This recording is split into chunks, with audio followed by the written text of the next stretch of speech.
Até semana passada, o governo apostava suas fichas na redução de impostos sobre combustíveis para reverter a liderança do ex-presidente Lula nas pesquisas. O Planalto, a equipe econômica e seus aliados no Congresso chegaram a cogitar zerar o ICMS sobre o diesel e compensar os estados pelos prejuízos na arrecadação. Mas tudo mudou na quinta-feira, coincidência ou não, horas depois de a Justiça determinar a prisão do ex-ministro da Educação, Milton Ribeiro. A PEC dos combustíveis no Senado pode ter uma mudança de rota. O autor da proposta e líder do governo no Senado, Carlos Portinho, estuda retirar do texto a compensação de 29 bilhões de reais para estados que aceitarem zerar o ICMS. Em vez disso, esse dinheiro seria usado para bancar a ampliação do Auxílio Brasil, do Vale Gás e a criação de um voucher caminhoneiro.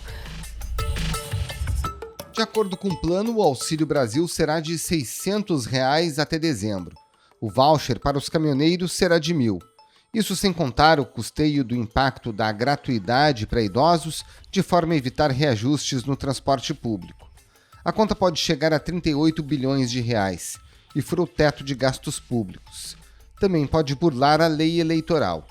E para evitar o descumprimento das regras das eleições, os governistas, como o relator da proposta, o senador Fernando Bezerra Coelho, querem decretar estado de emergência de forma a justificar esse gasto em período de eleições. E nós estamos enfrentando uma emergência, e ela se dá pela subida dos custos do diesel, que está inviabilizando a atividade, não só para os caminhoneiros autônomos, mas também para as empresas transportadoras de carga. Mas esse argumento é sólido para permitir o pagamento de novos benefícios, mesmo em período eleitoral? Em que medida o escândalo envolvendo o ex-ministro Milton Ribeiro e o presidente Bolsonaro estimulou essa decisão? E qual é a temperatura no Congresso para a aprovação dessas medidas?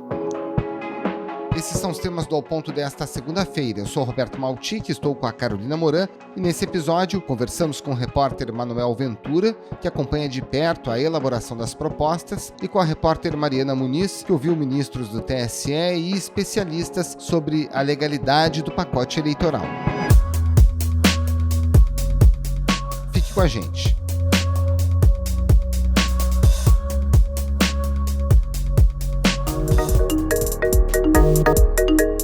Manuel Ventura, até outro dia, o plano do governo era tentar zerar o ICMS, os impostos dos combustíveis, para reduzir o preço na bomba antes da eleição.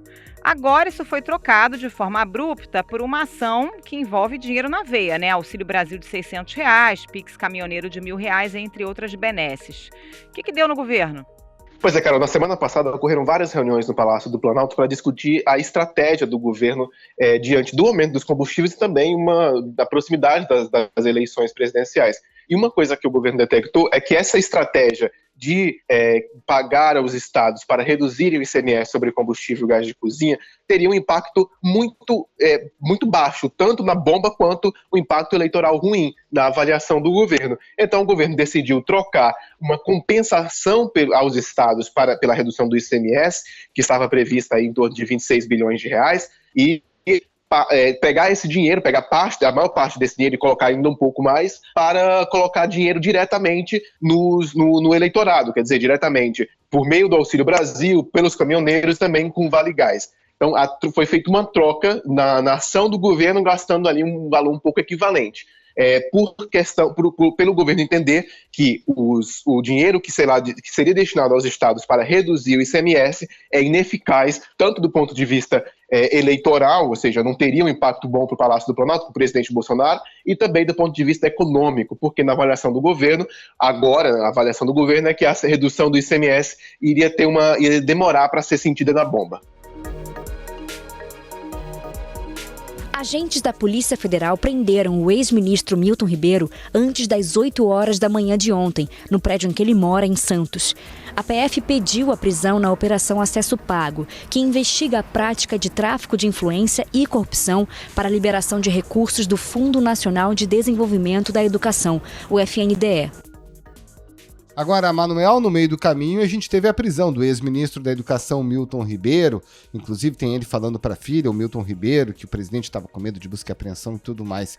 O quanto que esse caso, esse escândalo e o desgaste por ele provocado também fez com que o governo buscasse, digamos, uma via mais direta de dar dinheiro ao eleitor.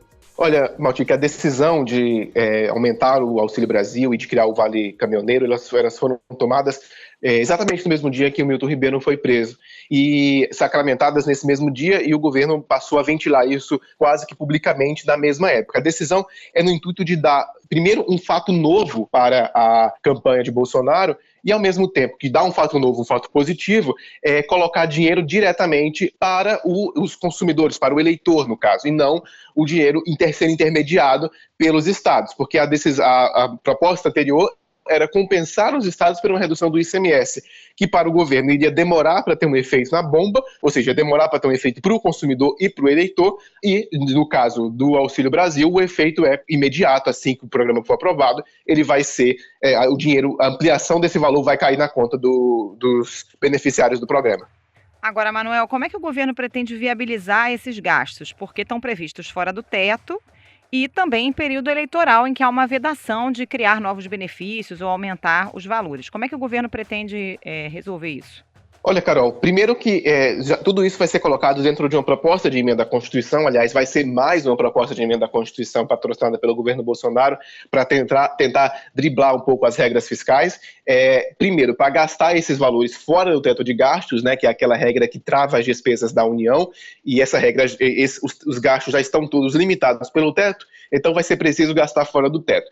E segundo, colocar na PEC para dar uma segurança jurídica ao governo, na avaliação do governo, de ser possível ampliar os benefícios. Eu lembro que a lei eleitoral, ela proíbe a ampliação e a criação de benefícios no ano das eleições. No caso do Auxílio Brasil e do Auxílio Gás, é uma ampliação do benefício. No caso do auxílio para os caminhoneiros, é uma criação de um benefício novo do zero.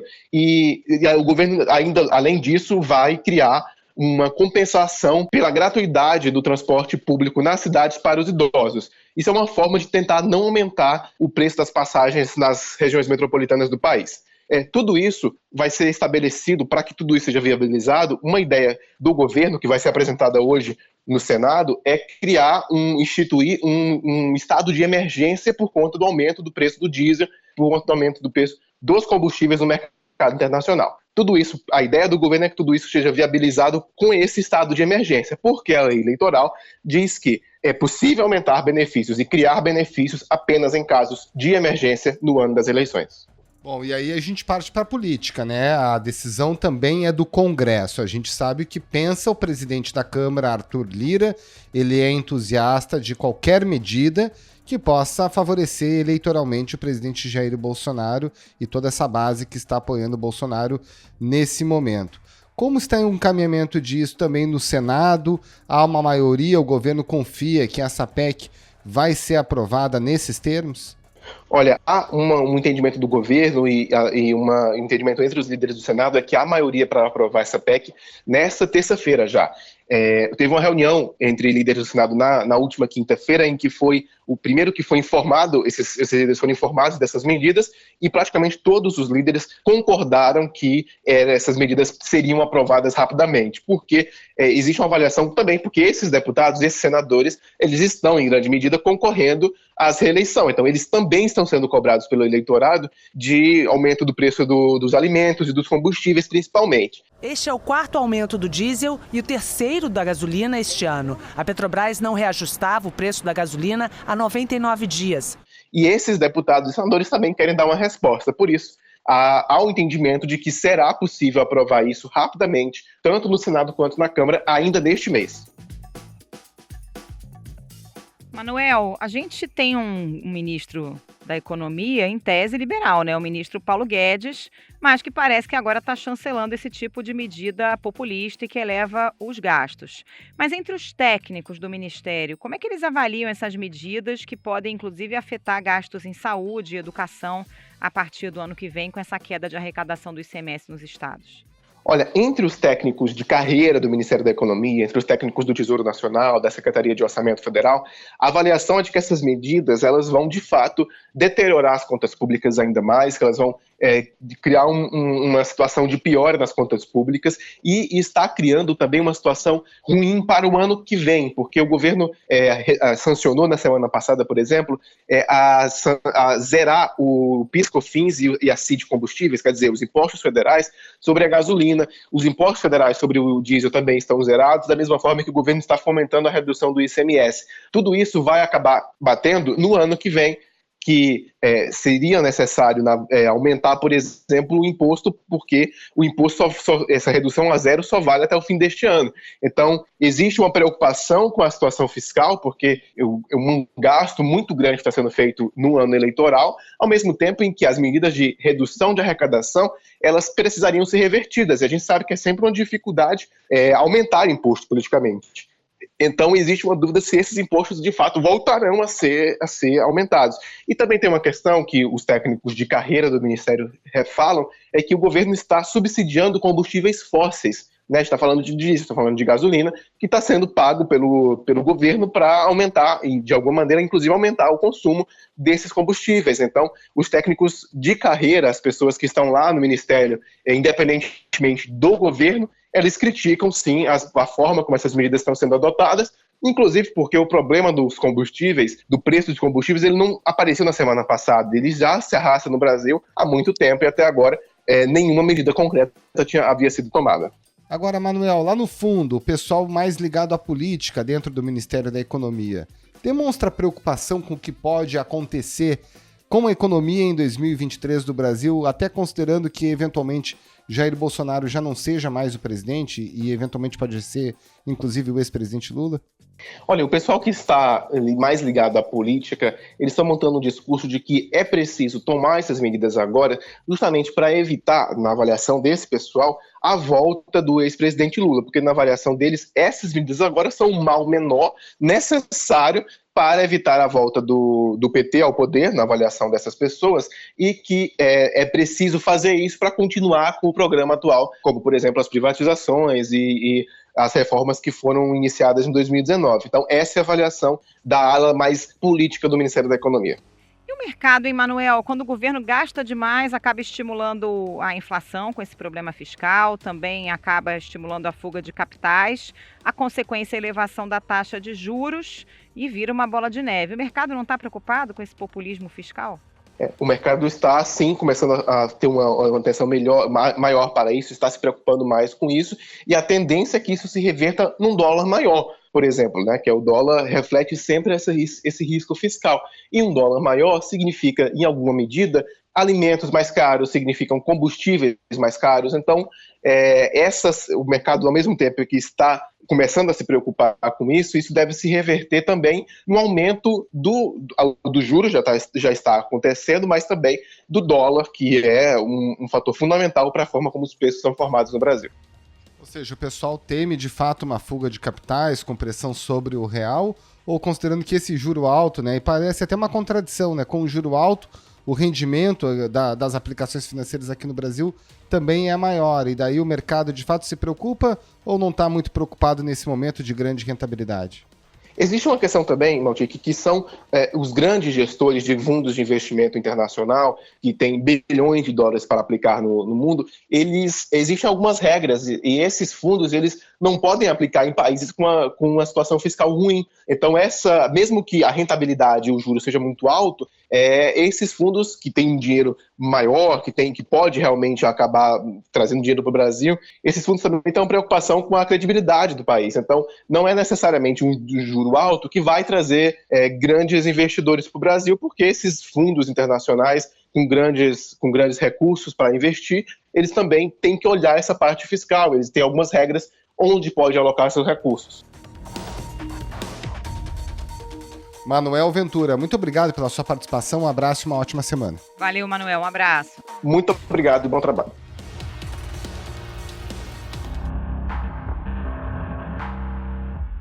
Mariana Muniz, você conversou, né, com os ministros do TSE, também com os especialistas em direito público, né, via de regra, como eles analisam, do ponto de vista da legalidade mesmo, né, a ampliação do valor do Auxílio Brasil, a criação desse Pix caminhoneiro, justamente às vésperas, faltando 100 dias para as eleições e tudo com duração até o dia 31 de dezembro. Pois é, Maltic, na avaliação dos ministros, né, enfim, eles fazendo uma análise muito em teoria, mas sempre observando a lei eleitoral, o que eles dizem é que é expressamente vedada, né, é proibida a criação de novos benefícios, a concessão de novos benefícios, de gratuidades, benesses mesmo, em ano eleitoral. Isso está proibido desde o dia 31 de dezembro de 2021. O TSE, tradicionalmente, às vésperas, né, de um ano eleitoral, ele solta uma nota dizendo: a partir de amanhã está proibido esse tipo de medida, a não ser, né, que, enfim, haja aí uma situação excepcional. Agora, a avaliação dos ministros é muito dentro do que diz a lei das eleições, que proíbe justamente esse tipo de distribuição gratuita de bens e que trata essa possibilidade como algo passível de punição. Agora, a avaliação que eles fazem é muito em tese. Veem que há um risco de, caso uma medida como essa seja adotada, disso chegar, de fato, né, à Justiça Eleitoral e colocar a Justiça Eleitoral numa situação muito delicada. Mas, assim, observa pelo lado da lei das eleições, não só os ministros do TSE, como também advogados especialistas em direito eleitoral, apontam que isso não poderia acontecer. Agora, Mariana, um instrumento que pode ser usado para o governo para conceder esses benefícios em ano eleitoral é decretar a situação de emergência, fundamentada, por exemplo, nos efeitos da guerra na Ucrânia. Esse instrumento também pode ser contestado?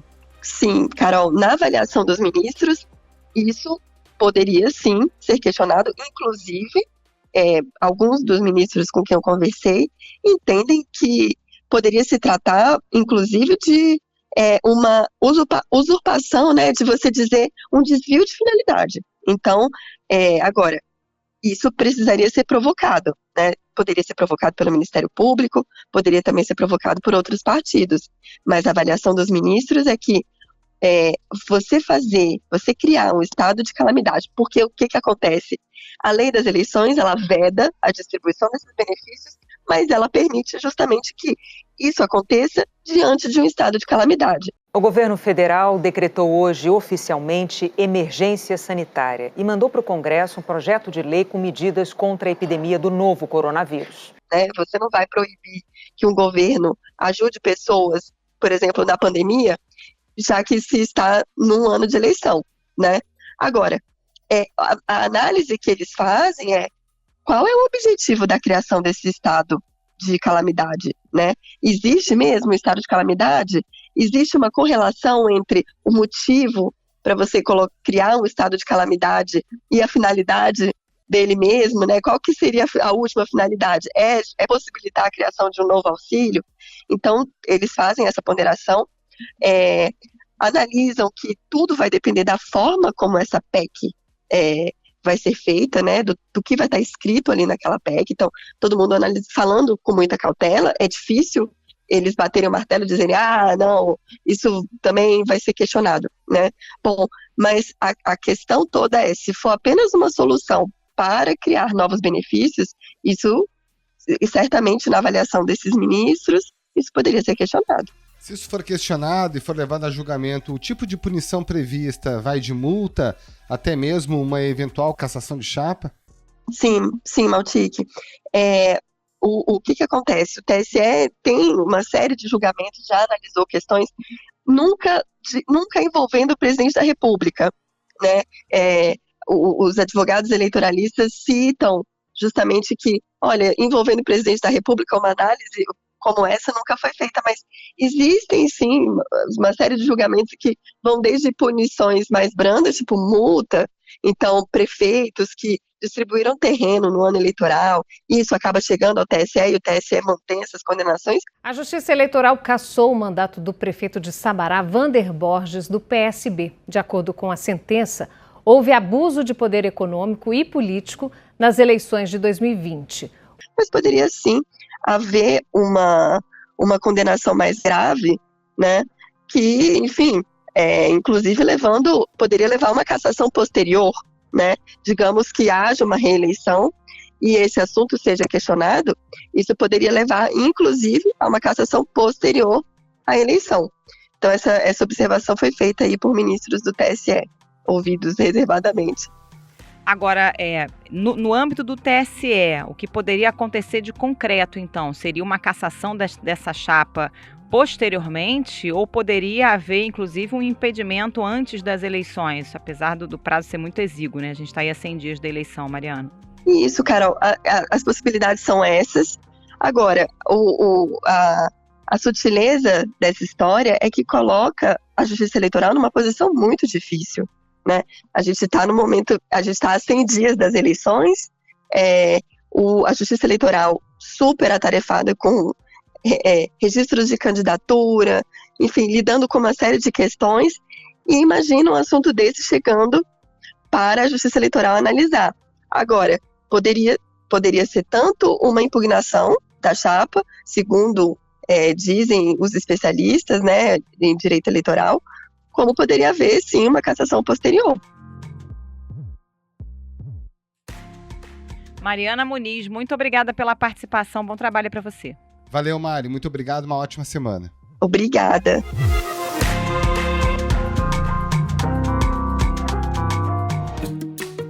Esse foi o Ao Ponto de hoje, o podcast diário da redação do Globo. Nessa conversa, a gente conta com a participação de toda a equipe do jornal, as mesmas pessoas que levam até você informação e análise de qualidade todos os dias. Quer saber mais? Assine o Globo. Acesse assineoglobo.com.br, confira todas as notícias e reportagens especiais. Nesse episódio, além dos áudios da TV Globo, a gente utilizou áudio da TV Senado. A produção foi da Roberta de Souza e a edição do Luan Oliveira. Tchau. Até mais.